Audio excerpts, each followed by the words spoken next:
Hello everyone, welcome to my channel simplify law with Priya. मेरा नाम प्रिया है और आज का टॉपिक है vicarious liability of state. Vicarious liability of state का मतलब होता है कि जो भी स्टेट है उस स्टेट के जो सर्वेंट्स हैं, अगर उनसे कोई नेग्लिजेंस हो जाता है तो क्या उस नेग्लिजेंट एक्ट का जो उस नेग्लिजेंट एक्ट की जो रिस्पॉन्सिबिलिटी है, क्या वो स्टेट लेगा? जिस भी स्टेट के उस सर्वेंट से वो काम हुआ है, तो उस रिस्पॉन्सिबिलिटी लेने को, उस लाइबिलिटी लेने को बोलते हैं वाइकेरियस लाइबिलिटी। यानी कि he who acts through another does it himself, यानी कि वो जो सर्वेंट है वो उस स्टेट के लिए काम कर रहा है। जैसे कि किसी स्टेट में पुलिस होती है, स्टेट के वाटर बोर्ड होते हैं, उसमें स्टाफ मेंबर होते हैं, तो वो स्टेट के लिए काम करते हैं। अगर उनसे कोई नेग्लिजेंट हो जाता है तो क्या स्टेट को वो रिस्पॉन्सिबिलिटी उठानी पड़ेगी? जैसे कि हमने मास्टर एंड सर्वेंट के रिलेशन में देखा है कि अगर सर्वेंट से कुछ मिसकंडक्ट या कोई नेग्लिजेंस हो जाता है तो हम उस मास्टर को रिस्पॉन्सिबल बोलते हैं। For example, A is a person who is going somewhere with his car, but A is not the one who is driving that car, rather his driver is driving, okay? But in a midway driver से एक accident हो जाता है, तो क्या उस driver को responsibility देनी पड़ेगी? उस कंपनसेशन उस ड्राइवर को पे करना पड़ेगा? नहीं, उस मास्टर को, उस जो मास्टर है उसको लाइबिलिटी उठानी पड़ेगी। इन अ सेम मैनर, क्योंकि वो जो सर्वेंट था, वो जो ड्राइवर था, वो ड्राइव कर रहा था अपने मास्टर के इंस्ट्रक्शन पर। तो इसी तरीके से जो स्टेट के सर्वेंट्स होते हैं वो काम कर रहे हैं स्टेट के लिए। तो अगर उनसे कोई नेग्लिजेंस हो जाता है तो क्या जो स्टेट है वो लाइबिलिटी लेगा? अगर लेता है तो उसको बोलेंगे वाइकेरियस लाइबिलिटी ऑफ स्टेट। तो पहले तो king can do no wrong का कॉन्सेप्ट था। ये चला आ रहा था बहुत पहले से कि जो किंग है वो कोई भी गलत काम नहीं कर सकता। अगर कुछ हो भी गया है उससे तो वो भी माना जाएगा कि बहुत जस्टिफाइड है, क्योंकि वो किंग ने किया है और किंग कोई भी गलत काम कर नहीं सकते। लेकिन एक केस आया। केस का नाम है peninsular and oriental steam navigation company versus secretary of state. 1861 में ये केस आया था। इसमें क्या हुआ था कि फर्स्ट टाइम डिवीजन आ गई थी sovereign and non sovereign function में। पहली बार ये बोला गया था कि जो स्टेट है, बहुत हुआ अब ये concept king can do no wrong, society is a dynamic and हमें उसके हिसाब से चेंज होना पड़ेगा। और king can do no wrong का कॉन्सेप्ट बहुत ज़्यादा ओल्ड हो गया है। अब एक ये नया कॉन्सेप्ट लेकर आया, इस केस से एक नया कॉन्सेप्ट लेकर आया गया, और वो कॉन्सेप्ट था sovereign and non sovereign function का। यानी कि अब स्टेट को थोड़ी बहुत लाइबिलिटी दी जाने लगी, जो कि उसके नॉन सॉवरेन फंक्शंस थे उसके लिए। अब स्टेट एडमिनिस्ट्रेशन हमेशा सॉवरेन फंक्शंस ही करता है, इतने ज़्यादा उसके फंक्शंस हैं कि इफ़ वी सी कि एडमिनिस्ट्रेटिव जो लॉ है वो कॉडिफाइड है नहीं, और इन फ्यूचर वो कभी हो भी नहीं पाएगा, क्योंकि जो एडमिनिस्ट्रेशन को रन करने के लिए इतने ज़्यादा फंक्शंस करने पड़ते हैं कि उसको कॉडिफाइड करना पॉसिबल ही नहीं है। हर हैपनिंग या नॉन हैपनिंग सिचुएशन को इमेजिन करके कॉडिफिकेशन एडमिनिस्ट्रेटिव लॉ का नहीं किया जा सकता, क्योंकि सॉवरेन फंक्शन बहुत ज़्यादा वाइडर होते हैं। तो हर फंक्शन में कहीं ना कहीं सॉवरेन फंक्शन आ रहा था, और नॉन सॉवरेन फंक्शन बहुत हार्डली होते थे, और उनके लिए भी स्टेट लाइबिलिटी नहीं लेता था। तो एक स्टार्टिंग तो की गई इस केस से, लेकिन वो स्टार्टिंग इतनी इफेक्टिव नहीं थी, क्योंकि ज़्यादातर जो फंक्शन स्टेट के होते थे वो सॉवरेन ही होते थे। और ये बोला गया इस केस में कि जो नॉन सॉवरेन फंक्शन है उनके लिए स्टेट को अब लाइबिलिटी दी जाएगी। उसके बाद एक केस आया, the secretary of state versus Hari भांजी एंड अनदर।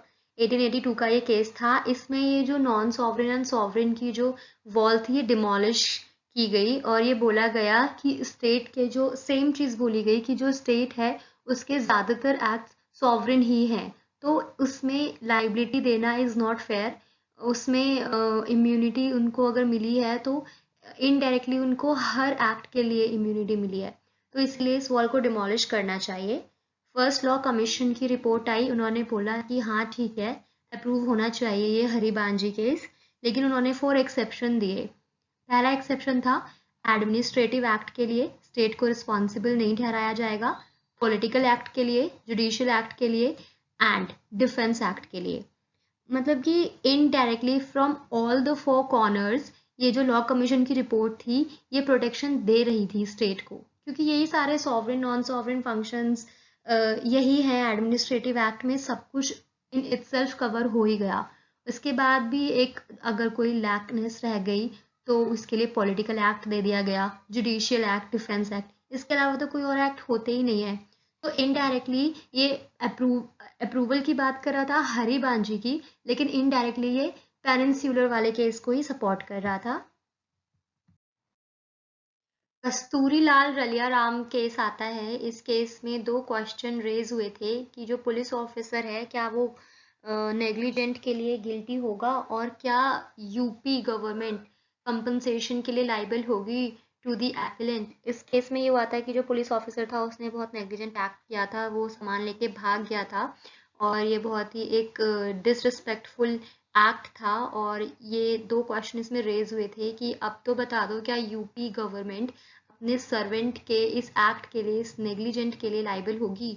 तो काफ़ी नैरो इंटरप्रिटेशन की गई इस केस में और वापस से वही पीएनओ केस को अप्रूवल दी गई और ये बोला गया कि ये तो सॉवरेन फंक्शन है स्टेट का। जो पुलिस थी, जो वो पुलिस ऑफिसर था, वो सॉवरेन फंक्शन कर रहा था और जो पुलिस अलॉट करना ये सब सॉवरेन फंक्शन में ही आता है स्टेट की, और सॉवरेन फंक्शन में तो पहले से ही इम्यूनिटी है स्टेट को, तो state will not be held liable for this act. और स्टेट ने मना कर दिया किसी भी तरह का कोई कंपनसेशन देने के लिए। और जो एम्प्लॉयमेंट था, एम्प्लॉयमेंट इन क्वेश्चन था was the category which could claim the special character of sovereign power.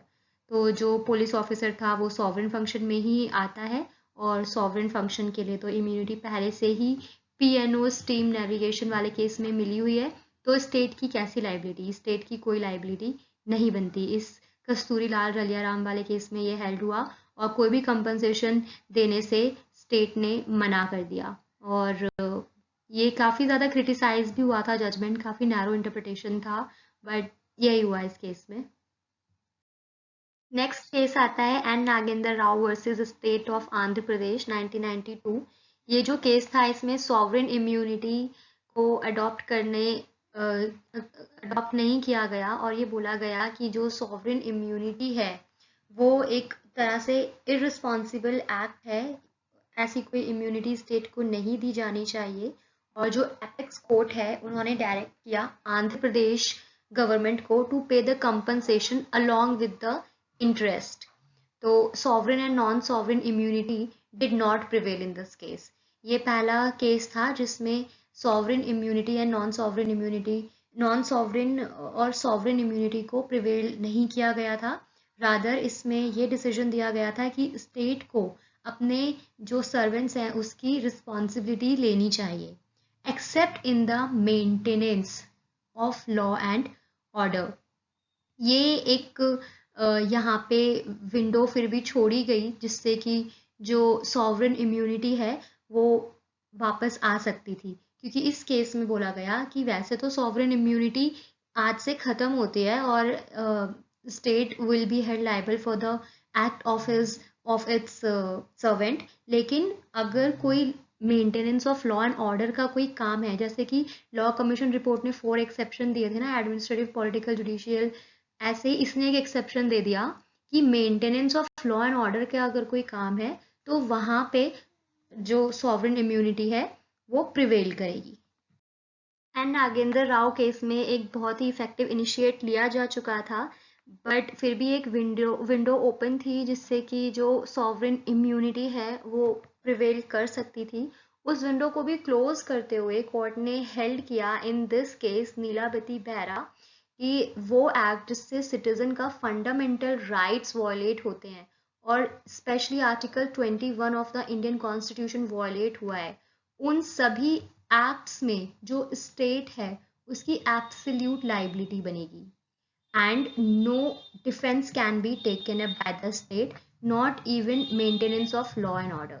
यानी कि वो सारे एक्ट्स जिससे किसी भी सिटीजन का फंडामेंटल राइट वॉयलेट हुआ है और specially article 21 of the Indian constitution violate हुआ है, उन सारे एक्ट्स के लिए जो स्टेट है उसकी एब्सोल्यूट लायबिलिटी बनेगी और कंपनसेशन देना ही पड़ेगा। और जो कंपनसेशन होगा वो एग्जाम्पलरी नेचर का होगा।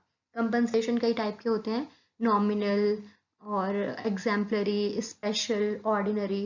तो एग्जाम्पलरी कंपनसेशन दिया जाएगा। एग्जाम्पलरी तब दिया जाता है जब मेंटल डिस्टर्बेंस बहुत ज़्यादा हो जाती है किसी एक्ट से, फाइनेंशियल के साथ साथ मेंटली भी बहुत ज़्यादा डिस्टर्बेंस हो जाती है किसी के एक्ट से, तो उस टाइम जो कोर्ट है एग्जाम्पलरी कंपनसेशन प्रोवाइड करते हैं। तो उन सभी एक्ट्स में, स्टेट के उन सभी एक्ट्स में एग्जाम्पलरी कंपनसेशन ही मिलेगा। नीलावती बेहरा केस में ये डिसीजन आया था। और that's it for today's, and I hope you like this video. Please subscribe my channel. Thank you so much.